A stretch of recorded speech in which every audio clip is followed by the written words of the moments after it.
product. Like, what is the surface that we design on? Like, what's the path through? Like, how can we see through it? Is it a hard object in the environment? And how does it come into play when we change immersion? Like, how hard should it be on the eye? How distracting is it allowed to be? So I don't know why we are in the desert now, but it's also cool. And trust me, that's the coolest part about it. So we're all going to see it in the demo later on. Like, this full immersion is really, really cool. Pass-through is something I just talked about, and Joshua also demonstrating it, is you can stack different layers. How can you see through a tool? What color is a tool? Like, if it is dark mode, how can you see through it? What's the background behind your tool? So all of these things we need to take into consideration while designing for it, that you usually don't have to, right? If we now design on a 2D surface and we design for like a MacBook screen, you don't have to worry about, like, can I see through it? Like, how good can I see through it? What could become in the way? What is if I run around it? Like, how does it appear and look? So these are things that you should be aware of. Something that most people are not aware of, because it doesn't look like it, the Apple Vision Pro actually has spatial audio. So it is capable of audio functionalities that basically try to make it spatial and basically in a 3D scenario around your head. We can't demo that right now, but maybe later on for the people who want to try it out, you can feel it for yourself. It's actually quite good, but it's also something to take into consideration, that it's not soundless and you don't need. The easiest way to do that is actually, if you're gonna turn the crown later in the demo, you will just hear the desert a bit around you, or whatever environment you have selected. Yeah. And it's also something to take into consideration, right? Like, what sounds do I want to have included, and what feedback do I want to have when I design a digital tool for the Apple Vision Pro?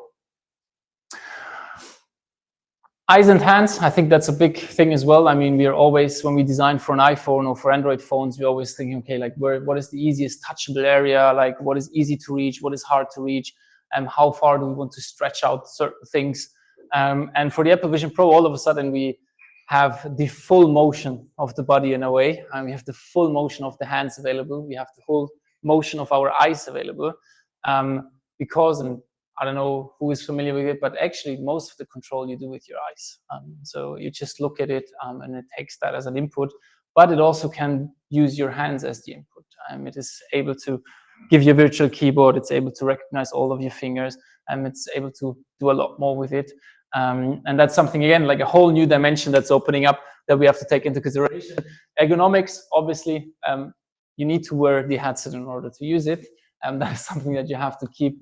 You have to be mindful of as well when you design something. And this last part is accessibility. Accessibility, so there is voiceover, there's text to voice, and there's actually all of the accessibility features that an iPhone has as well are available on the Apple Vision Pro. So that means also when you have certain disabilities, you can still make good use of the Apple Vision Pro. And with the Accessibility Act coming more into play in 2025 for all of the web platforms, that is something to also be aware of when designing for the Apple Vision Pro. And while you've seen a couple of things now already, I think I'm handing over to Josh, who will now dive a bit deeper into certain patterns and guide you through a couple more things. Nice. Thanks, Philip. Do you want to continue with the Apple Vision Pro? No. You think you have to? I have to? Yeah. Let's try it. Then even better. Let's see. Okay, so I can show a couple of hands-on stuff now. Gonna put in the pin. Also, the Apple Vision Pro has a pin like the iPhone. Apple TV mirroring. I need to connect yourself again, Joshua. Yeah. It's connecting. Let's see. There we go. Perfect. Nice. Awesome. So you also see the control center here already. So you will see a couple of things that are quite familiar to you from the iOS or the OS X ecosystem. And I want to show quickly a couple of things about the actual controls before we start. So the controls, you can see that I was using a couple of different things here actually. Or actually, let me exit this mode because I can't see you all. That's really weird. but what I can do, so I'm just gonna put that here, and you still see it, right? So you see why I didn't inside want of the Pro, right? inside of the crowd now. So the controls, you see it, like I'm kind of pinching my hands together, which is the very like famous thing that I think everyone kind of like knows now by seeing the one or the other video about the Apple Vision Pro. And you just do that by basically pinching your fingers. But there's basically two modes. And the thing is that normal AR headsets and VR headsets especially, they use something called direct control. So direct control is something that's very close to what we have in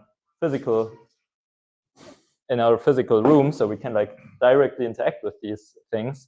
And it's very learned behavior, right? I can feel something, I can move something with my hands by grabbing it. The Apple Vision Pro does also give you that option. So here you see, for example, the image of that keyboard. You can use the keyboard by doing this. But you will see, if you try it out yourself, it's actually not super nice, because a lot of the time you're kind of like not sure how far you are really away from the element. Like it's kind of hard to see, like even though they made a great job with like giving this like some kind of 3-dimension, like you can even see that my hand is like getting blurred behind this. It's still kind of hard to know when exactly you press the button. And it's just easier to do that with your eyes, really. And that's the second one, indirect control. Indirect control is something you don't see that much in other AR or VR headsets.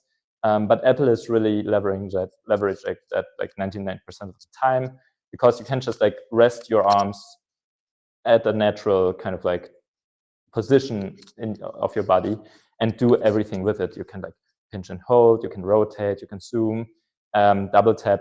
That's all possible with just like doing things here and you don't have to actually like move yourself a lot, which is especially important for the Apple Vision Pro, since it's not a primarily gaming headset. You want to be comfortable while wearing that, and you want to be able to actually work for a longer period of time without being too exhausted, which, to be fair, you're still going to be a bit exhausted after that, because it's just a bit hard for the eyes to adjust, and for the mind. It's still like made for short amount of times. I would say like wearing this 8 hours a day is horrible. Wearing it a couple of hours a day is actually quite nice. So these are the two options you have. You can choose what people should be, like how people should interact with your app. You should choose it depending on your use case, correct? But Apple is really leveraging the indirect control in that sense. And that kind of brings us further to the window modes, because also the window modes are different than what you have on your Mac or on your laptop. So there's basically 3 different modes of experiences on the Apple Vision Pro. You've seen now shared and full space. Now I'm currently in the shared space. So if I want to add another window, that would also be possible. Full space means I'm only having this one window, but I can see everything around me, right? So that's the normal window that you see here.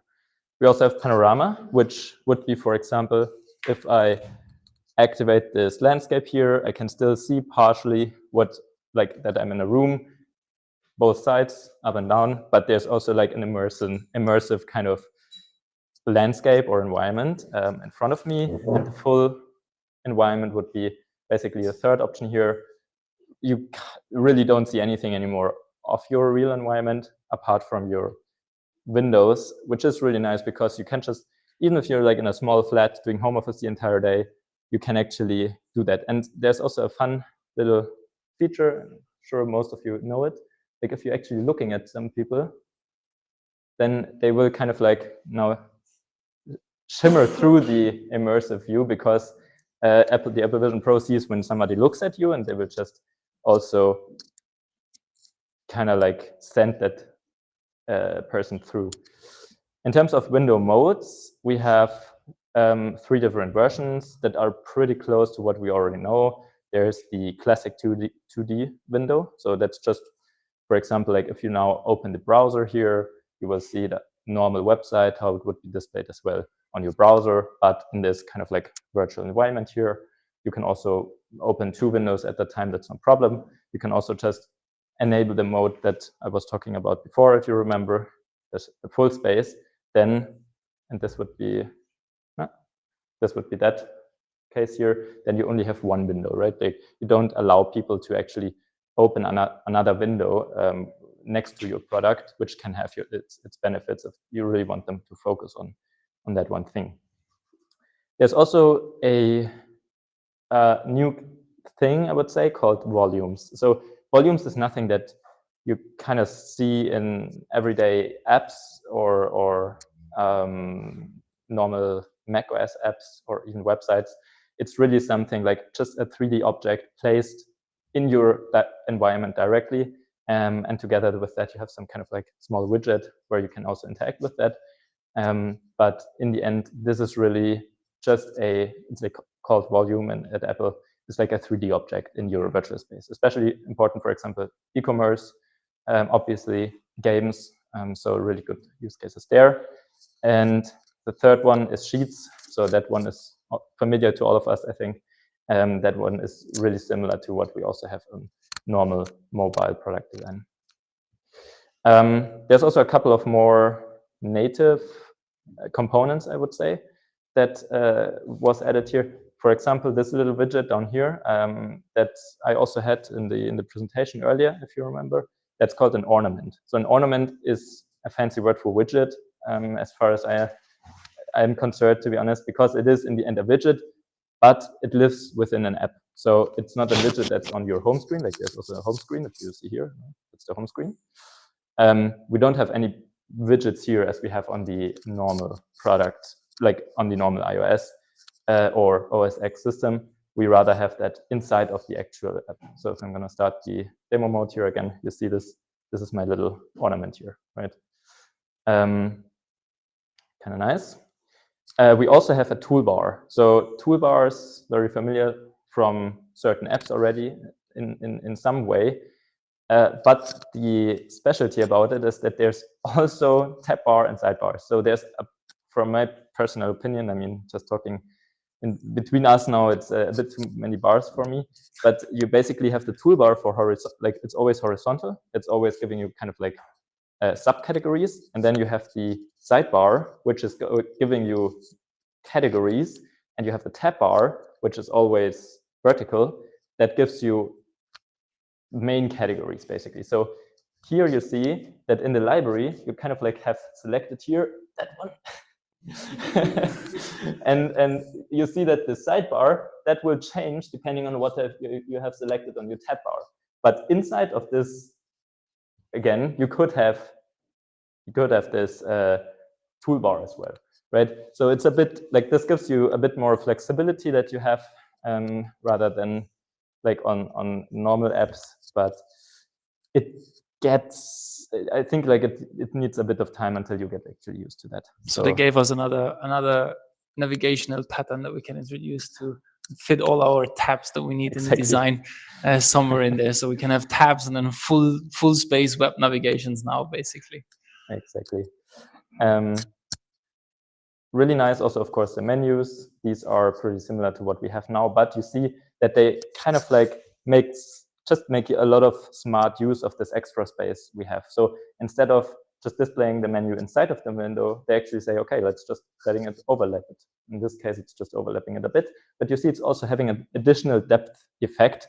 So they really make use of this immersive kind of like look and feel that you have throughout the Apple Vision Pro, the full way. And kind of together with that also comes the dimming mode. So you can also actually, I think now it's a bit dimmed, but that might also be just a dark room. But there's also like you can enable dimming for your product. So if you want people to be really immersed into your product with still seeing the outside world, you can say, okay, let's dim this. Or if there's like a sheet, an overlay that you want to use, then this is your classic light box, but 360 degrees. So this is really cool, actually. It's basically something that they also use for like watching films and stuff, yes. to not have outside distraction.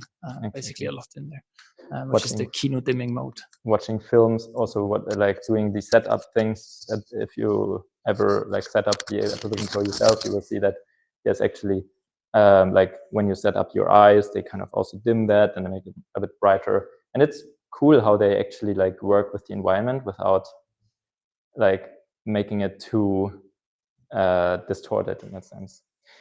With all of these things, of course, there also comes challenges, especially with the way how you interact with the Apple Vision Pro, which is your eyes, right? Like there's no other device out there apart from these kind of headsets where you would actually use your eyes to navigate.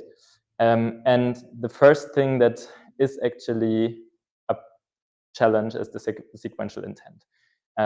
What does that mean?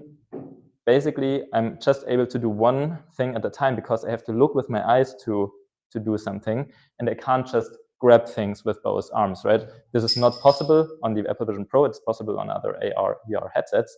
But here I have two eyes, but I can only look at one thing, right? It depends. Some people more than other, but in the end, that is really something that you have to be aware of when you design your app, because people are not going to be, especially in games or so, not going to be able to do two things. Basically, also saccadic masking is a thing, because what does that mean? It's basically just saying that your eyes, when they move, they are not using they're not moving in one continuous line. They're rather like doing a couple of like hectic movements, and your mind blends that over so that it looks smooth, right? So you're not really aware where your eyes are really pointing at if you want to be fast, because then your eyes are unconsciously just like doing small little things, small little like paths, and your mind is kind of mapping that together. So that is what this little line here means. The orange part would be where your eyes are really looking at, and the gray line is a bit extrapolated, but the gray line is where your mind thinks your eyes went. And if you now think, for example, to the keyboard where you are used to type a lot, then you will see this problem quite fast, because you are looking at a kind of like a letter, you're pinching, you're looking at the next letter, you're pinching, you're looking at the next letter, and sometimes you're missing letters out. But most of the time, that's not the case, because the Apple Vision Pro didn't track your eyes properly. The Apple Vision Pro is actually quite good in tracking everything you look at. It's most of the time, it's actually more because your eyes weren't looking where you thought they were. You just basically blended that together in your mind. So whenever you design something that requires this kind of speed where people interact with your app, keep that in mind. And then the last one, or the last of these three bigger challenges, is the cost of a false positive. That one is really important, actually. It's also coming down to the way how you interact with your eyes. If you, let's say you are looking at some important thing, like information, and you actually want to, sorry, and you actually want to click a button. You look at the button and you're trying to pinch, but at the same time, there's like a kind of like a toaster coming in or so that says, hey, do you want to reset your app, or something like destructive, right? Would be worst case scenario. And you, of course, naturally look there because you see something flying in. With the normal laptop, this wouldn't be a problem, because your hands, they don't move to a modal just because it comes in. With your eyes, right, they do. And if you then pinch and just reset your entire app, well, that's a problem. So this is a kind of like a detail that we have to keep in mind there still. Can I get my, no, there's actually my Coca-Cola. Let's see how that how that works with the Apple Vision Pro. More or less. Sweet. Let's talk about how to fix these challenges, or how to not have the problem to actually encounter them. There's three topics, basically. One is interaction. In the interaction, always try to focus the user's awareness. What do I want him to look at, right? Don't try to have too many things that he might be interacting with if you don't want this. Try to be as clear as possible, because the options are limitless. You have a canvas that's as big as your room, quite literally speaking, but you shouldn't give your user the options without filtering them first. Next thing is proximity. You can see it basically if you actually like have buttons that are too close together. You're kind of like this little grandma here, kind of like trying to pinch them, and sometimes it doesn't really work. So it's really frustrating. I've had this experience once when the Apple Vision Pro wasn't really set up completely correct, and it was really hard to get anything to click, and it was the worst experience ever. So whenever you design something, make sure that you give this a bit of extra padding, and there's not like no small tiny details where people would actually have to walk in and like kind of like try to click it until they make it. And thirdly, also indirect controls. We've talked about this. It's really making, like, the Apple Vision Pro is great in making indirect controls work. People have to adjust to it because it's not a natural movement, but once they have done that, it's actually more reliable, it's more efficient, especially on these longer period of times when you interact with the product. The second part is motion and positioning. So you see that if I'm actually in here,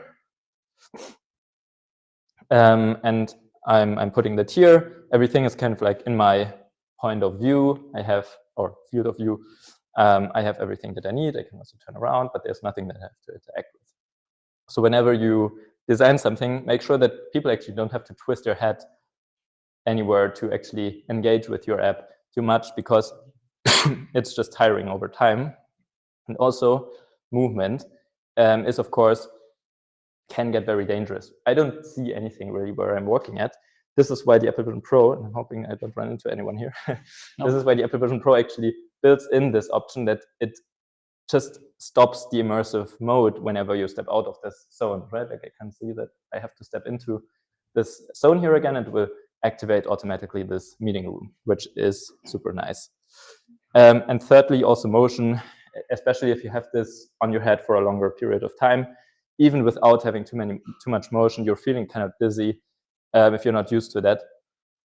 So if you have, do a website or an app in the end, avoid having like motion that is jarring, like fast motion that is overwhelming for people, and all of these kind of things.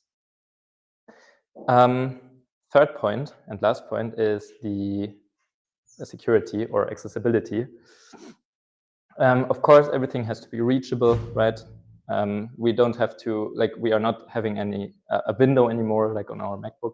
We have to think about how to actually interact with the room around us. Also security, that's what I already talked about. Of course, we have to see that people are not doing anything like stupid when they interact with our app, that we don't encourage them to actually do dangerous things. Might also be like, I mean, we all know these kind of videos where people are having a VR headset on, and there's like, I don't know, a plank that they walk on, and they think they fall down, and they really fall down even though their body actually doesn't move. So especially in games, this is of course something, but also for products, it's just important that we have to keep in mind that people might not be so used to these kind of experiences as we are at some point. And that dribbles down to the last point, which is comfort.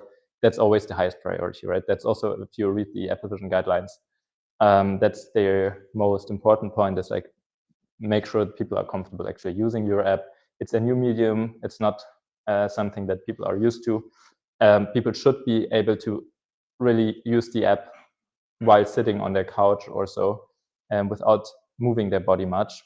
Even though it is possible to move this now, I don't know, into the room behind or somewhere else that's farther away, or place another window in that room of your house, and so on. That is something we just have to keep in our head to really make people comfortable. There's also a couple of kits and tools you can use, of course, as a designer to test or create products in the Apple Vision Pro. One would be, for example, the Figma UI kit. So the Figma UI kit is, as also the iOS and macOS Figma kits, just a Figma file where you can see all of the native components, use them, try out a couple of backgrounds. And there's also the Reality Composer, which is more going to this like 3D dimension, where you can actually like place 3D objects that you've created and test how they would work and be embedded in the Apple Vision Pro. You can download these for free, both of them, on the Apple Vision, on the Apple developer guidelines. And that is already it from the presentation part of this session. Now, Philip, when do you want to take over again? Thank you very much. Yes, I can take over again. So thanks, Josh.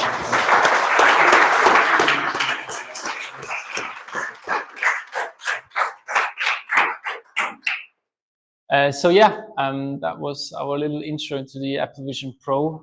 So there's still a lot to learn from a lot of sites and actual things to try out while we design for the Apple Vision Pro.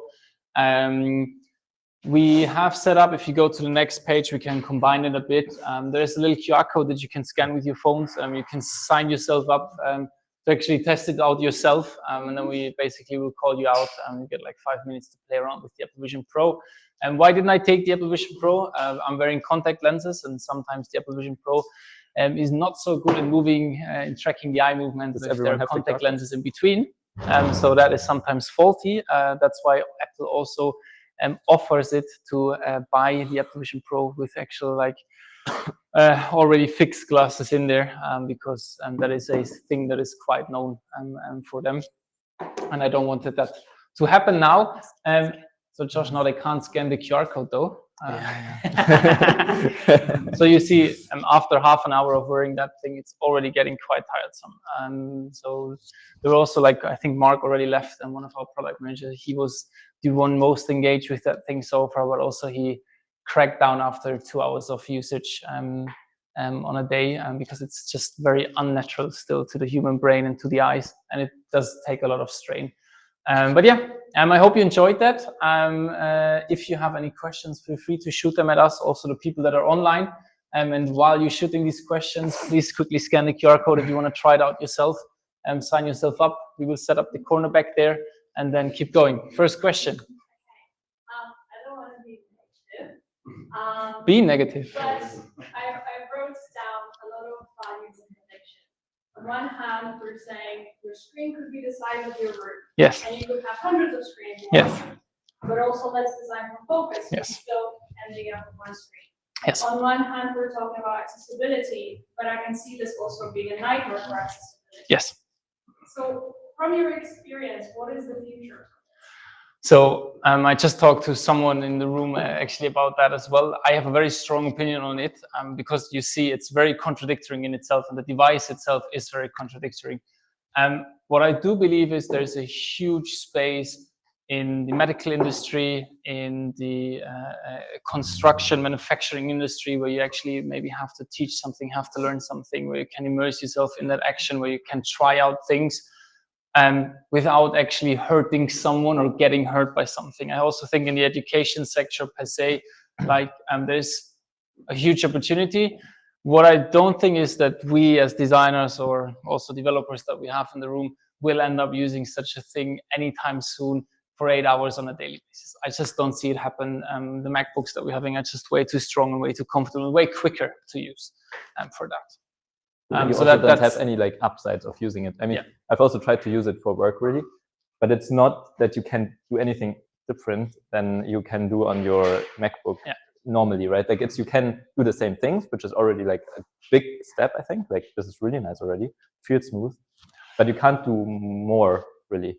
Unless you're an architect, unless you're a doctor who tries to learn something, student. I think like if I would have done that in the chemistry class in my school, it would be awesome because you can see like all the molecules and so on, or like you will see it in the demo. I can show it you in a second how you access the app in the demo, but there's a couple of like sports apps or games that are really like entertainment is definitely one as well, end. Obviously. I mean, it's coming out of the gaming industry, but also like if you watch Formula One or, for example, the PGA, like the golf guys, and they were pretty fast in developing an amazing Apple Vision Pro application. Like you can really follow like every golf shot, like particularly where it was flying. You can see the whole map of the golf course in 3D, and you can follow the whole PGA to basically live. Like this is amazing. But again, like for work relations, I don't see myself designing with the Apple Vision Pro anytime soon. No. Like the PGA example, like this to put on top of that. So like you have this, I don't know if you saw it, like it's super cool app where you check the golf course, like play and everything. But honestly, I would rather have the same app than Mac. Because I use it for a few minutes. Yeah, and the problem is nobody else can see it, right? So it's like kind of like being a bit crazy with a couple of friends in the room because you're the only one who can actually enjoy the game, but not your friends. So if you look here, for example, I'm just gonna show this quickly. Like this is, for example, the Formula 1 one. Yeah. Which, okay, crashes. Are you able to set some cameras inside that are presentative cameras? So we don't see the view from the colleague here rather than a stationary type of presentation, and then we don't get seasick. That's actually a good. Is it something that's already embedded with technology that you have, let's say, a presentation type mode? I haven't seen one actually. That's a good question. I haven't seen anything like that, because I mean we also have been playing around with we're developing a physiotherapy app where you need to take certain exercises, and we were also like trying it out with the Apple Vision Pro, meaning like we being immersive. We have a trainer in front of us. We're doing the exercise while wearing the Apple Vision Pro, but then we need to have the Apple Vision Pro, or we have something need to track us back because it needs to tell us if we did the exercise correct, and the Apple Vision Pro can't do that. Yes, it can get you gestures, but like everything that's around that, or it doesn't really like recognize it or allow us to see that and work with that. Yeah, so basically you had to have your MacBook camera pointing at you to track your exercises while wearing the Apple Vision Pro. So I don't know of one. I think what was confusing for me when they presented this initially, it was in the same keynote when they were talking about the importance of moving away from the screens, especially for children. Like, actually, just put two screens right in front of your eyes and blast your retinas, and it's like a little bit confusing. Yeah, I think also for children, it's going to be hard to understand what's related and what's not. But for example, this year, mindfulness, like you all know it, maybe like if some of you has the Apple Watch, you know it from a 2D kind of surface. And it's just like extra nice to see this happening in 3D. And it's really impressive how they do it. I agree that there's not, like the use cases are not there yet to some extent, but for a start, for a first gen product, especially, this is already really impressive. Yeah. Any other questions? Yes. Are there already tools to design 3D stuff on the Vision Pro? So there was the immersion kind of 3D toolkit that Josh said. In particular, I mean, you can use all of the technology existed already. Josh showed it in one of his presentations, like for all the AR elements where you can like place 3D objects somewhere. So these are all easy usable, and you can use those to design 3D objects. There's mainly those that already existed. You can use and place your elements on the Apple Vision Pro. And I think that's also again like one of the use cases. Like imagine you're building a house, or imagine you need to, or you're working with an architect, or like you renovating your whatnot. Like going to your architect and he gives you an Apple Vision Pro and immerses yourself, and you can see basically the room and you can walk into it. You can get a feeling for size and space. I think that is a really strong point as well of this of that device. Yeah, and you can also see like if you actually take photos with the Apple Vision Pro, it kind of tries to 3D. So we have here our CTO, Matthias, who's also here somewhere. And it's kind of nice to have these like extra layers of depth on your photos. So that's actually also cool. Yeah. There was another question, sorry. Yeah. I'm wondering how I can see the indoor use, how's the outdoor experience like? Well, I cannot, with this presentation, I cannot imagine myself walking in the street. No chance. That's not what it's No made chance. for as well, yeah. They showed that, I don't know, in some presentation that they walk around with it in the outside. I wouldn't do it. No chance. And my second question would be the privacy concern. Yeah. You're wearing it, maybe I am a kid with me, and I don't want a picture taken or a video taken. So do I, as an outsider, recording something, or do I get a feedback? Yeah. But with these glasses, That's a really good point. That's my private, that's my concern, really. Oh, I mean, we will have that with all of the devices that are currently coming out, like Ray-Ban and Google Smart Glasses and whatnot. You will never really know if they're recording or not. The Apple Vision Pro per se is not recording it. I mean, they are recording it for positioning. I mean, Yes. that is literally the video feed what you see. So they record everything. I mean, yes, they're not storing it in that sense, but yes, like you would never be sure. Yeah. You would never be sure. I have a question regarding how, like, your experience working with developer Mhm. designers. Yeah. Have you ever done any apps so far developing that environment? So we tried out a couple of apps that we developed to just like run them, and particularly on the Apple Vision Pro, and you can simply do that. Like most of them, they run and work. And if you want to actually develop, particularly for the Apple Vision Pro and especially debug, there's an extra cable for the Apple Vision Pro. It just costs right around shy $500, so like $300 to $500, just to get like debugging logs from the Apple Vision Pro if something crashes. So most of our developers have not yet touched it, to be completely honest, because we didn't have the right use cases for it. Is there any best practice regarding handoff or Figma to? Also something that we still have to learn, I would say. I couldn't give you an honest answer on that one yet. There's also still such a wide space to explore in terms of like tools that allow you to prototype your designs within the Apple Vision Pro, and like to actually, like how would, like currently there's nothing out there that tracks, like that is not an actual developed software where you can, that tracks your eye movement. So if you have a Figma prototype, yes, you can open it on the Apple Vision Pro, but it just doesn't do nothing. Yes, you can try to pinch the control areas, but like the whole eye movement and stuff and eye tracking is then just lacking. So you will never know like how it really feels and works until you actually develop it. So there's also like a vast space still to explore for us as designers, and like how this like bigger interaction space actually comes into play and we can design for it. One practical question.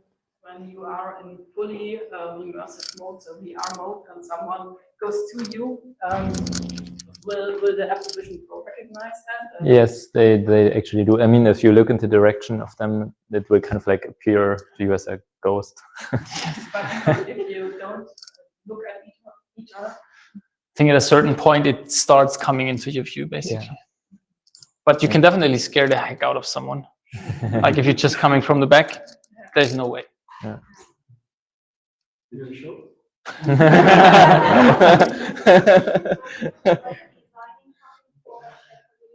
I'm wondering like how do you build Figma? Yeah. We started using the like what basically Apple and with that Figma provided us with, because there's just currently no other tool that's around it to start designing for it. So we're playing around with little things here and there, but to be completely honest, we also still lacking like this day-to-day use cases of an app that we would really like to build for this. I mean, there's the entertainment space. That's not the space that we are in, obviously, which brings out some apps. But you will also see, if you look at the App Store, that's purely for the Apple Vision Pro. It's really empty still. Like sports apps are the most sophisticated ones, I would say, because it's also the best use case. The rest is so. I mean, we were actually like, we're having a hack week every year, like where we do 1 week of just internal development and designing. And there we were actually building a ping pong app. Ping. We were calling it Ping Ping last year. Like it's a 2D use case. You can basically just say, okay, I'm going to do a table tennis match, and it tracks that, right? And this year we were thinking about maybe bringing that to the Apple Vision Pro, just to like do a little POC of how the app would work and kind of like tracking the ping pong in a 3-dimensional space then, and seeing what else is possible there. But yes, right now still looking for the use cases for our clients as well, thinking together with them what the best approaches there are. Can you actually scan a room with the Apple Vision Pro? Probably, yes.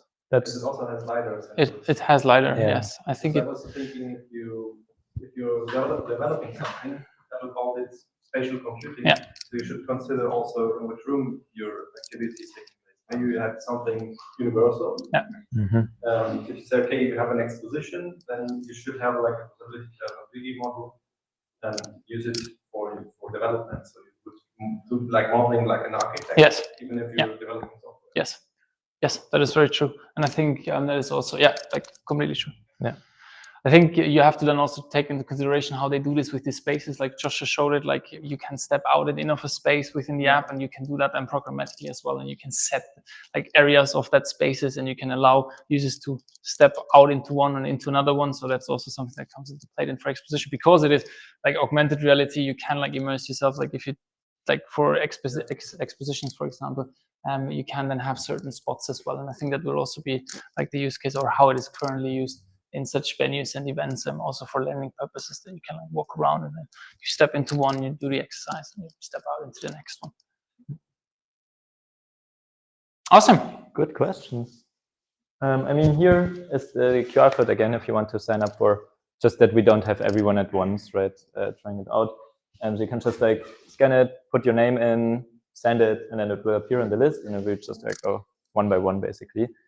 And there's also, I don't know, do you want to maybe mention the couple of Yes, before basically leaving you to networking and having a couple more drinks in like, I think it's 3 weeks time, we have Pablo Stanley. So the designers should know him, or most of the designers might know him, a very popular, famous designer that is the illustration and animation guy. You can check him out, like he will be on site here in Munich in the office as well, and holding a cool talk about some Figma tips that he's using, and he's a lot into AI and using a lot of AI in different tools. So that will be very, very practical and hands-on. So he will actually have you all use your MacBooks. So make sure to save that date. And yeah, the rest of the evening will be try out the Apple Vision Pro, have us nail us with questions, and enjoy another couple of drinks. And yeah, just have a good networking time. Thank you very much. Guys.